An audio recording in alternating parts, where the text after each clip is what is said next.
नमस्कार, आप देख रहे हैं न्यूज इंडिया। आपके साथ मैं हूं अभिषेक। बड़ी खबर आपको बता दें, 8 राज्यों में पीएफआई के खिलाफ छापेमारी चल रही है। दिल्ली, उत्तर प्रदेश, असम समेत 8 राज्यों में एक्शन में है इस समय टेरर फंडिंग के खिलाफ ताबड़तोड़ छापेमारी इस समय पीएफआई के खिलाफ चल रही है।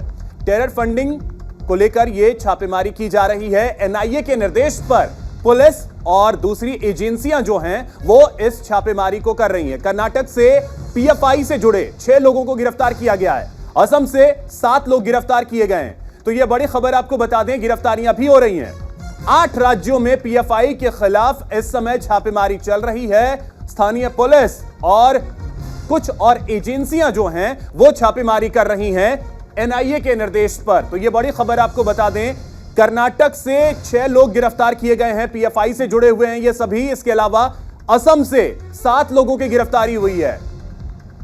तो टेरर फंडिंग में एक्शन में इस समय पुलिस और सुरक्षा एजेंसियां और एनआईए के निर्देश में इस समय छापेमारी देश के अलग अलग राज्यों में इस समय चल रही है।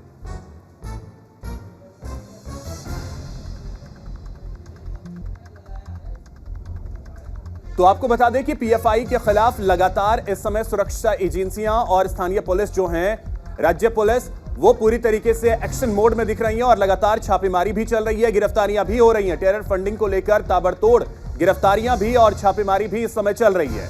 एनआईए के निर्देश पर यह छापेमारी इस समय देश के अलग अलग राज्यों में देखने को मिल रही है। और आपको बता दें कि अभी तक कर्नाटक से 6 लोग गिरफ्तार हुए हैं जो कि पीएफआई से जुड़े हैं। इसके अलावा असम से 7 लोगों की गिरफ्तारी हुई है। तो असम और कर्नाटक मिलाकर के 13 लोगों की गिरफ्तारी इस समय हो चुकी है जो पीएफआई से जुड़े हुए हैं। पीएफआई के ये सभी सदस्य हैं।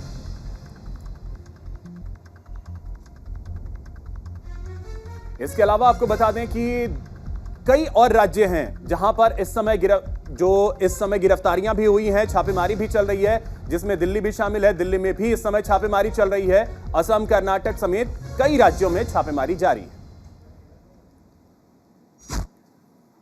और चलिए एक और बड़ी खबर आपको बता दें, अंडरवर्ल्ड डॉन दाऊद इब्राहिम का करीबी रियाज भाटी गिरफ्तार कर लिया गया है। देर रात दाऊद इब्राहिम के गुर्गे को गिरफ्तार किया गया। आईबी और मुंबई पुलिस अब उससे पूछताछ कर रही है। तो इस वक्त की बड़ी खबर आपको बता दें, देर रात दाऊद इब्राहिम के गुर्गे को गिरफ्तार किया गया है। आईबी और मुंबई पुलिस इस समय उससे पूछताछ कर रही है। यह बड़ी खबर, दाऊद इब्राहिम का एक करीबी जो कि रियाज भाटी है, उसकी गिरफ्तारी देर रात हुई है।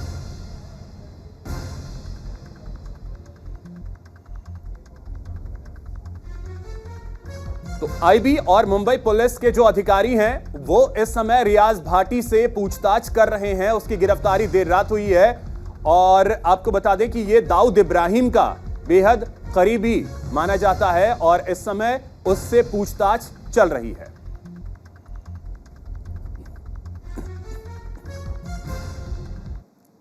एक समय में बाला साहब ठाकरे के खास रहे चंपा सिंह थापा और मोरेश्वर राजे सीएम एकनाथ शिंदे गुट में शामिल हो गए।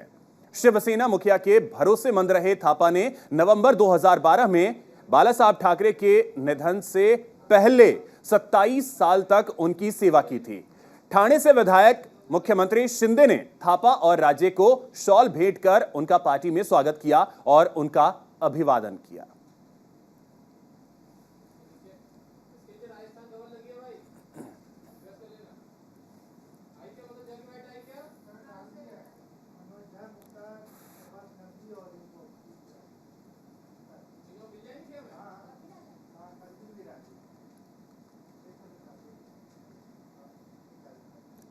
राजस्थान कांग्रेस का संकट लगातार गहराता जा रहा है। एक तरफ अशोक गहलोत अपने स्टैंड पर कायम है तो दूसरी तरफ भी आलाकमान अड़ गया है।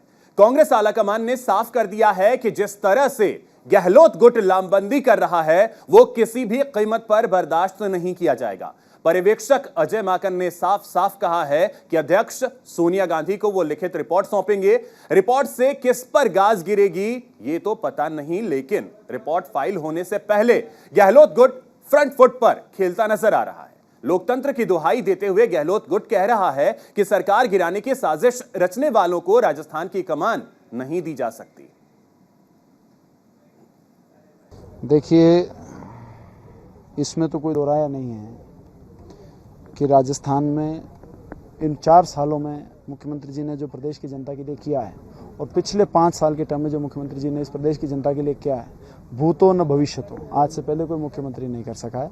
आज तक के कार्यकाल में 75 साल देश को आज़ाद हुए हो गए, तो इसमें तो कोई बात ही नहीं है। इसमें आपको शक है तो आप मेरे से बहस कर लें, या किसी को शक है वो आ जाए बहस कर लें। तो राष्ट्रीय अध्यक्ष बनाकर उनको दी जा रही थी कि कांग्रेस पार्टी तो ये मैं आपके समक्ष ये मुद्दा लेकर ही नहीं आ रहा हूँ। आप तो आपके सवाल पूछ रहे हैं, आप सवाल के ऊपर दूसरा, मैं जवाब दे रहा हूँ, बट आप सवाल पर दूसरा सवाल पूछ रहे हैं। परफॉर्मेंस की आपने बात की ना, तो परफॉर्मेंस के कारण ही तो उन्हें अध्यक्ष बनाया जा रहा था। अच्छा है, बना दें, अच्छी बात है, बनाए। हमने किसने मना किया? हम तो खुश होंगे।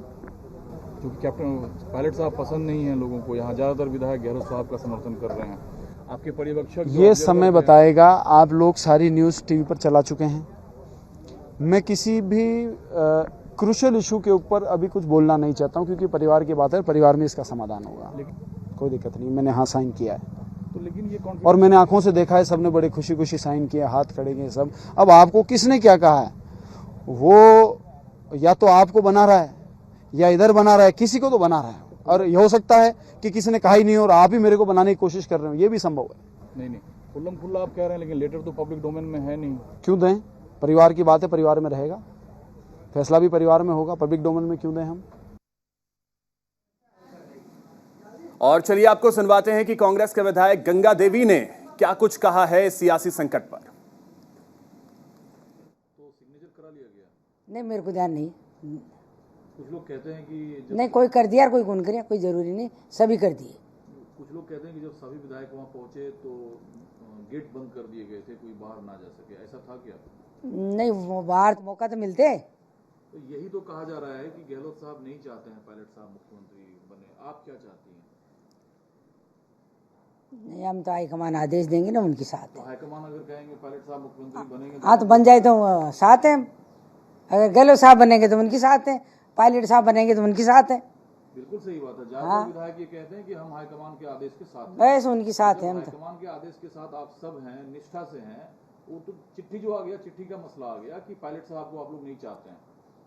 बस चिट्ठी का तो पायलट हम चाहने वाले कौन है? जब ऊपर से आदेश आ जाएगा तो हमको तो करना ही पड़ेगा आदेश की पालना।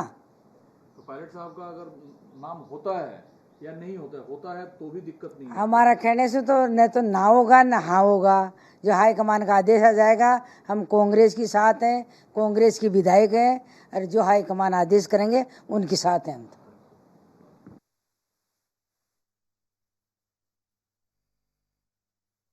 कि आला कमान जो तय करेगा हम उसके साथ हैं। अगर वो तय करता है कि गहलोत सीएम रहेंगे तो हम उनके साथ हैं, अगर वो तय करता है कि पायलट सीएम होंगे तो हम उनके साथ हैं। राजस्थान में सियासी संकट को लेकर बीजेपी नेता आरपी सिंह ने प्रतिक्रिया दी है। बीजेपी नेता ने कहा कि कांग्रेस का नेतृत्व बौना हो चुका है, अब आला कमान की बात पार्टी में कोई नहीं मानता। बड़ा स्पष्ट दिखता है कि कांग्रेस की लीडरशिप बौनी हो गई है। उनके विधायक राहुल गांधी से बड़े हो गए हैं। धारीवाल जो हैं वो कह रहे हैं मेरे पास 56 विधायक हैं, हम लोग तो वो करेंगे जो हमारा मन करेगा। कांग्रेस की हिम्मत तो हमको स्पेल करके देखें।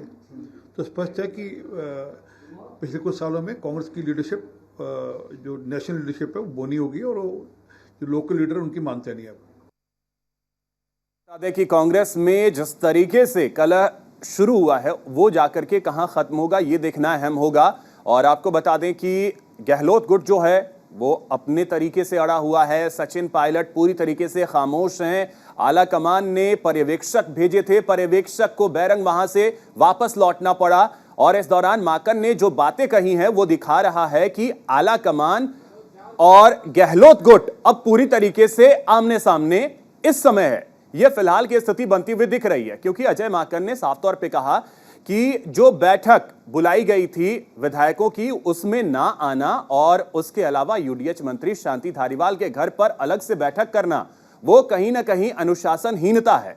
और यही चीजें दिखा रही हैं कि फिलहाल कांग्रेस में चीजें सही नहीं चल रही हैं। यह स्थिति फिलहाल बनती हुई दिख रही है, क्योंकि अब जो ये लड़ाई है वो दिल्ली पहुंच गई है।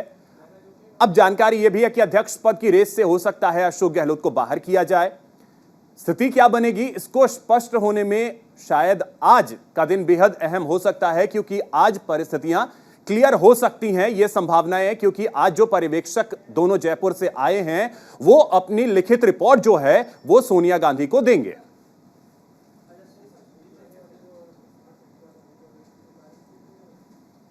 देखिए, मैं सीधे तौर पे कहता हूं कि देश की सबसे पुरानी पार्टी है, संभवतः किसी और पार्टी का उतना बड़ा विशाल इतिहास नहीं है, तो जाहिर तौर पर अभी एक संक्रमण काल है जो कई गाहे बगाहे दिखा, लेकिन हमें पूरा भरोसा है कि कांग्रेस इसको रिजॉल्व कर लेगी। और उस दल के बारे में क्या वो निर्णय लेंगे, मैं उसके बारे में टिप्पणी मैं करूं वो उचित नहीं है, लेकिन इतना आशा जरूर है कि वो इसको रिजॉल्व करेंगे।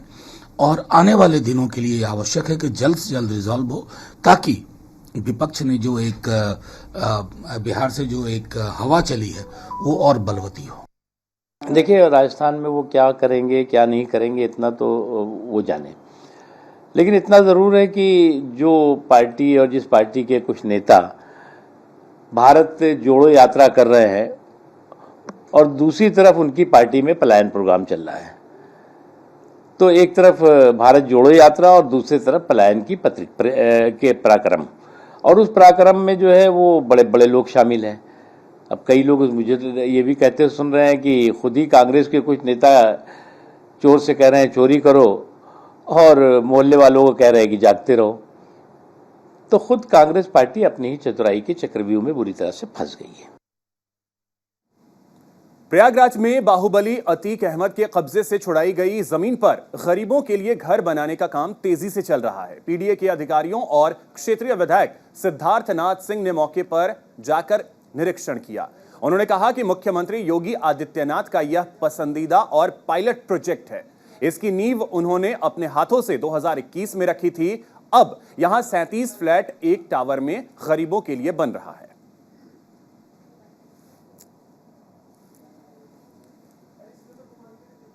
देखिए, आज ये जो जमीन है लुकरगंज में जिसमें प्रधानमंत्री गरीब आवास बन रहा है, हमारे मुख्यमंत्री जी की ये महत्वाकांक्षी योजना है जिसका उन्होंने स्वयं भूमि पूजा भी करी थी, भूमि पूजन भी किया था दिसंबर 2021 में।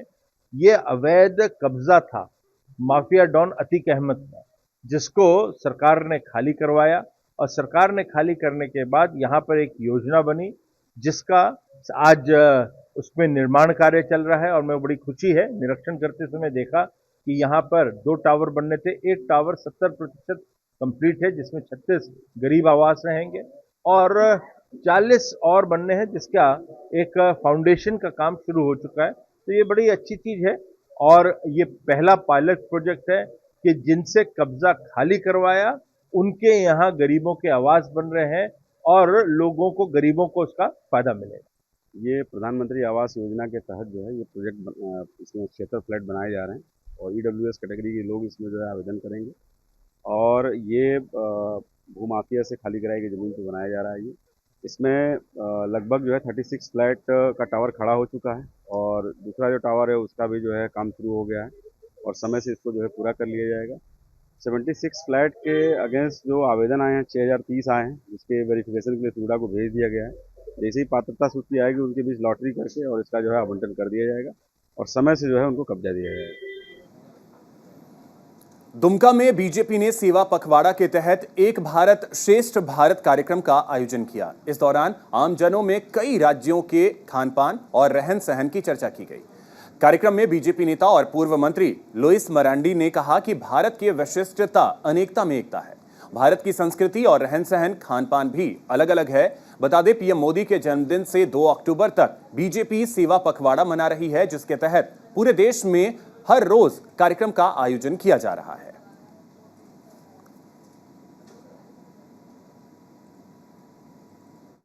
जैसा कि आप सब लोग जानते हैं कि भारतीय जनता पार्टी के द्वारा सेवा पखवाड़ा चलाया जा रहा है 17 सितंबर माननीय मोदी जी के जन्मदिन से गांधी जयंती तक 2 अक्टूबर।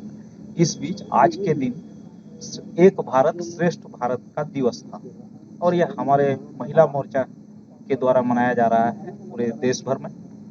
हमारे यहाँ भी महिला मोर्चा के द्वारा माननीय दीदी लुइस मरांडी जी के द्वारा प्रयास किया गया इस कार्यक्रम को करने। और इस कार्यक्रम के पीछे एकमात्र उद्देश्य यह था कि एक भारत श्रेष्ठ भारत, अनेकता में एकता की मिसाल देना।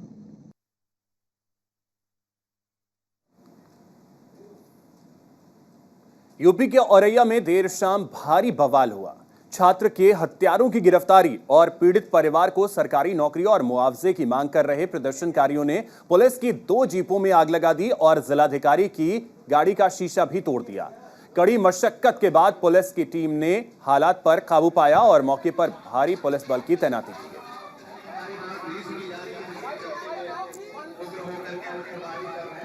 15 साल के बच्चे का जो है वो मौत हुई थी, तो उसी को लेके जो है यहाँ पे ये घटना घटी थी आज शाम को। उसको देखते हुए जैसा ये संज्ञान में आ गया तो प्रशासन पुलिस ने तत्काल से कार्रवाई की है और मौके पे पहुँच के जो है चीज़ें उसको हैंडल कर ली है और उनके परिवारजनों के साथ जो है पूरा प्रशासन लगातार वार्ता में है और सभी बिंदुओं पे जो है वो वार्ता हुई है और जो भी इसमें नियमानुसार कार्रवाई करनी है प्रशासन कार्रवाई बिल्कुल करेगा इस पर और जिन्होंने भी जो है शांति व्यवस्था बिगाड़ने का प्रयास किया है उनको चिन्हित करते हुए उनके खिलाफ सख्त कार्रवाई भी की जाएगी। असम में पर्यटकों और यात्रियों की बढ़ती मांग को पूरा करने के लिए पूर्वोत्तर सीमांत रेलवे के तहत दार्जिलिंग हिमालयन रेलवे ने 3 साप्ताहिक new Jalpaiguri Darjeeling new Jalpaiguri AC vista dome coach पेश किए हैं, जो यूनेस्को की विश्व धरोहर स्थल सूची है। पूर्वोत्तर सीमांत रेलवे के महाप्रबंधक अनुशुल गुप्ता और दार्जिलिंग के सांसद राजू बिस्ता की अध्यक्षता में उत्तर बंगाल के बीजेपी सांसदों ने न्यू जलपाईगुड़ी स्टेशन से सेवाओं का उद्घाटन किया। खाने की सुविधा वाले एनजेपी सिलीगुड़ी से यह दूसरी सीधी टॉय रन सेवा है।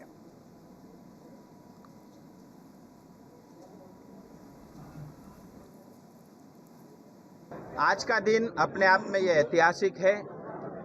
पहली बार डीएचआर में विस्टा डोम के साथ जो है एयर कंडीशन कोचेस आज रवाना हुई है न्यू जलपाईगुड़ी से। मैं भारत के प्रधानमंत्री, रेलवे मंत्री से लेकर के तमाम रेलवे के अधिकारी कर्मचारियों को बधाई देता हूं इस पहल के लिए। हम सब जानते हैं दार्जिलिंग और इस क्षेत्र सिलीगुड़ी के लिए डीएचआर उनकी आत्मा है।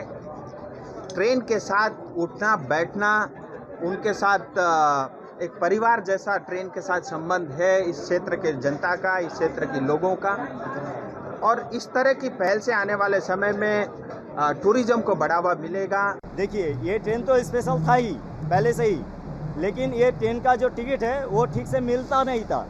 अब 2 ट्रेन हो गया, अब अवेलेबिलिटी ज़्यादा रहेगा तो ज़्यादा से ज़्यादा ट्रैवल जो मांगता है टॉय ट्रेन का टिकट उसको मिलेगा। हाँ, और बंगाली लोगों का तो पूजा का एक मरसूम है, इसमें पहाड़ के ऊपर बहुत चाप रहता है। वो चाप इतना सी होकर भी कम होगा।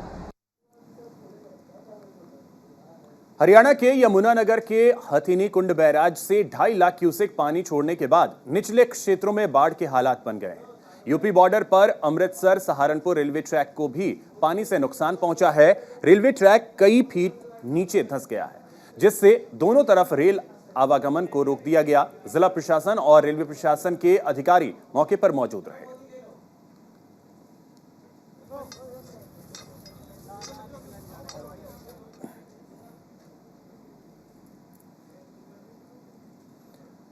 और बड़ी खबर आपको बता दें, जापान दौरे पर प्रधानमंत्री नरेंद्र मोदी, पीएम मोदी और जापान के पीएम के बीच मुलाकात हुई है। जापान के पीएम किशिदा के साथ बैठक की है प्रधानमंत्री नरेंद्र मोदी ने।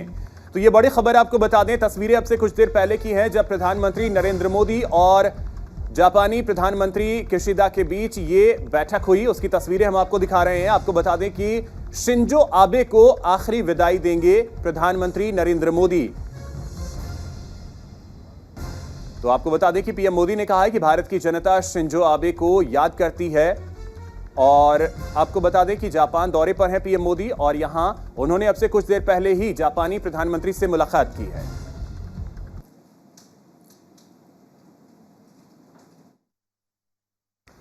एक्सेलेंसी, ये दुख की घड़ी में आज हम मिल रहे हैं और जापान आने के बाद मैं अपने आप को ज्यादा शोकातुर अनुभव कर रहा हूं। क्योंकि पिछली बार जब मैं आया तब अभय शान से बहुत लंबी बातें हुई थी और कभी सोचा ही नहीं था कि जाने के बाद ऐसी खबर सुनने के नौबत आएगी। अभय शान और उनके साथ आपने विदेश मंत्री के रूप में भी भारत और जापान के संबंधों को नई ऊंचाई पर भी ले गए और बहुत क्षेत्रों में उसका विस्तार भी किया और हमारी दोस्ती ने एक वैश्विक प्रभाव पैदा करने में भी बहुत बड़ी भूमिका निभाई, भारत और जापान की दोस्ती ने। और इन सब के लिए आज भारत की जनता अभय शान को बहुत याद करती है, जापान को बहुत याद करती है। भारत एक प्रकार से अभय शान को मिस कर रही है, लेकिन मुझे विश्वास है कि आपके नेतृत्व में भारत जापान संबंध और अधिक गहरे होंगे और अधिक ऊंचाइयों को पार करेंगे और हम विश्व में समस्याओं के समाधान में एक उचित भूमिका निभाने के लिए समर्थ बनेंगे, ऐसा मेरा पूरा विश्वास है। तो जापान के दौरे पर प्रधानमंत्री नरेंद्र मोदी और जापानी प्रधानमंत्री से अब से कुछ देर पहले ही उन्होंने मुलाकात की है। और चलिए अब बात करते हैं शारदीय नवरात्र की। देश भर में शारदीय नवरात्र की धूम है। कोरोना के बाद इस बार नवरात्रि को लेकर लोगों के बीच गजब का उत्साह भी देखने को मिल रहा है।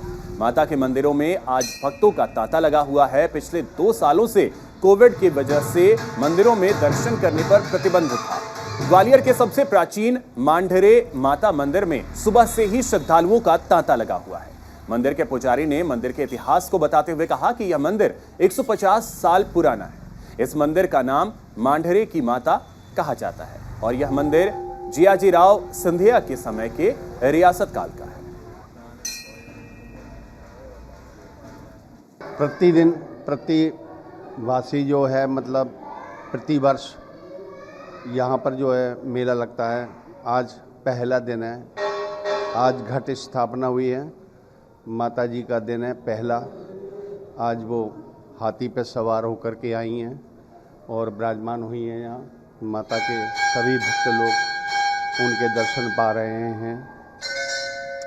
यहाँ पर जो है प्रतिवर्ष सभी भक्त लोग अपनी मनोकामना करने के लिए आते हैं और मनोकामनाएं उनकी पूर्ण होने पर जो है वो अपना प्रसाद जो भी उन्हें बोला होता है वो करने के लिए आते हैं।